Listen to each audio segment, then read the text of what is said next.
হালি রে তো একসের খুশি হইবি। হালি এবার কুয়ার সে নাড়া পছন্দ করে বেশি।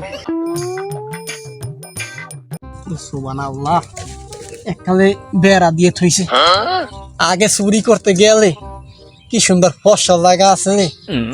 আরে এখন একটা বেড়া দিয়ে একা সব আটকাই থইছে। আলার ভালারা আইলাম চুরি করতে, এখানে বড় বড় দুইটা কাটা এই নিয়ে দেখতই ভর করি নাই পকেটে টাকা এখন নিয়ে দেওয়া লাগবে না, ওর বাড়ি দোষ্ট মাছ দেওয়া লাগবে না। আশেপাশে কেউ আছে? কেউ নাই। এই দুইটাই নিয়ে তুই এইটা খাবো আমরা, আর এইটা নিয়ে দেবো হর করে। একাল হরি দেখে খুশি হইবে। হালি রে তো একসের খুশি হইবে। হালি এবার কুয়ার সে নাড়া পছন্দ করে বেশি কাটাবে। এইটাই তো এই দিতে এবারে অনেক কেডায় কাঁঠাল গাছের দ্বার কি কর হয়? এবারে তুই জানে ভয় পারছ, কি মনে করছো তোর দেখিনি আমি? ভাই আমার এখানে কাঁঠাল গাছে পাকছে দুইটা, কেননা ভরে পড়িয়ে যায় গাছের গোড়ায় আমি একটু মাটি দিতে বইছিলাম।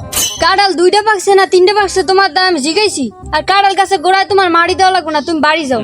তা যাই গিয়া কাঁঠাল কিন্তু দোনোটাই পাকছে, বাড়ি নিয়েন নাইলে আবার কিন্তু সরে লই যাইবে।